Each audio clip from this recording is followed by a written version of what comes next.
તો જય માતાજી મિત્રો, જય નરભરામ દાદા, સ્વાગત છે તમારું આજના નવા વિડીયોમાં। તો આજે આપણા ગામની અંદર માતાજીની પલ્લી ભરાવાની છે। તો તમને આજે આપણા ગામમાં પલ્લી ભરાય છે તે તમને બતાવીશું, વિડીયોમાં બન્યા રહેજો। અને આપણે કહેતા હતા એ પ્રમાણે આપણે લાઇટિંગ કરી દીધું, જોઈ શકો તમે બંને મંદિર પર લાઇટિંગ કરી દીધું।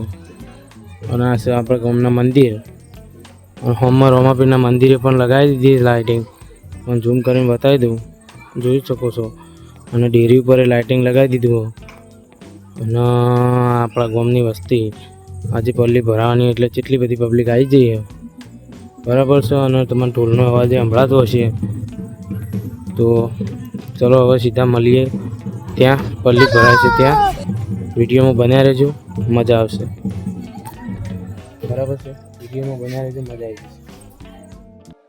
તો ફાઇનલી મિત્રો આપણે પહોંચી ગયા છીએ ત્યાં જ્યાં પલ્લી ભરાવાની હતી। તો બધું ગોઠવવા માંડ્યા છે। આ વર્ષો જૂની આપણા ગામની પરંપરા છે કે જ્યારથી આપણા ગામની સ્થાપના થઈ હતી, આપણું આંબલેસણ ગામ વસ્યું હતું, ત્યારથી જ આ આપણા ગામની અંદર પલ્લી ભરવામાં આવે છે। તો મિત્રો જોઈ શકો છો તમે કે કેવી રીતે બધું ફટાફટ લગાવી રહ્યા છે। તો મિત્રો ફાઇનલી તમે જોઈ શકો છો ઘઉંના લોટના આપણે દીવા બનાવવામાં આવે છે તે, અને ફટાફટ દીવા બનાવી રહ્યા છે આપણા ગામના વડીલો છે અને જવાન મિત્રો પણ છે। જોઈ શકો છો તમે ફટાફટ કેવા દીવા બનાવી રહ્યા છે।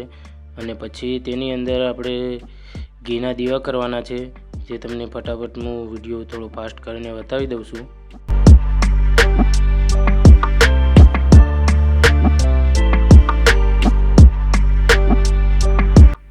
તો ફાઇનલ મિત્રો દિવેટો મૂકી અંદર ઘી પૂરીને દીવા સળગાવી દીધા છે।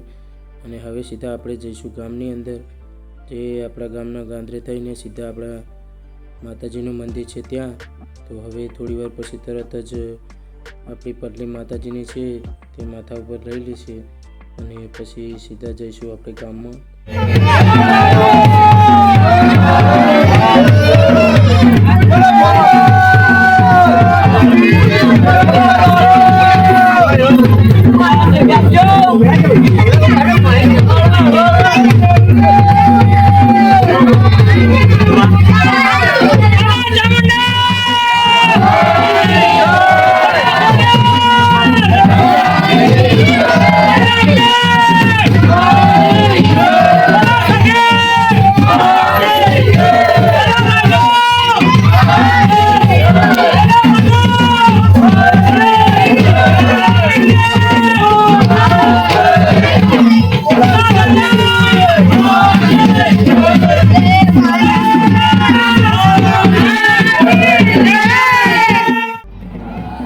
ફાઇનલી મિત્રો આપણે હવે પહોંચી ગયા છીએ ગામના ગાંધરે, અને આપણા ગામની વસ્તી તમે જોઈ શકો છો, ગામ અહીંયા ઊભું છે પલ્લીના દર્શન કરવા માટે, જોઈ શકો છો તમે।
તો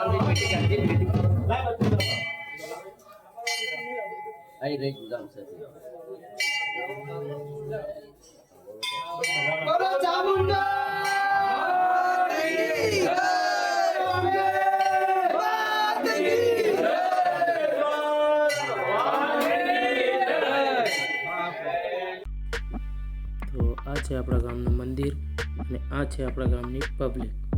જોઈ શકો છો તમે, આખા ગામની પબ્લિક અહીંયા ઊભી છે અને થોડી વાર પછી પ્રસાદી આવી જશે જે આપણા આખા ગામને આપવાની હોય છે.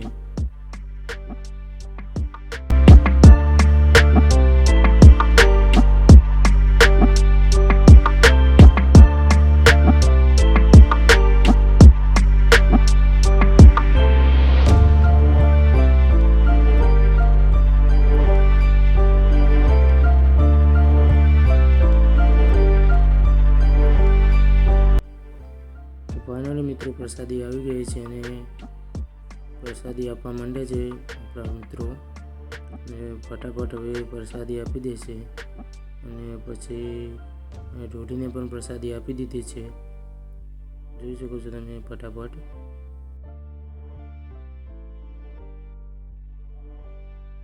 ફાઇનલી મિત્રો બધું પતી ગયું છે અને આપણે હવે ઘરે જવાનું છે અને કાલે નિયમ હોવાથી કાલે રથયાત્રા નીકળશે જુગણી માતાની. તો વિડીયો આપણે કાલે બનાવીશું, તો બ્લોગમાં બન્યા રહેજો, મજા આવશે. અને આજનો બ્લોગ આપણે અહીંયા જ ખતમ કરીએ છીએ. જય માતાજી, જય નરભરામ દાદા.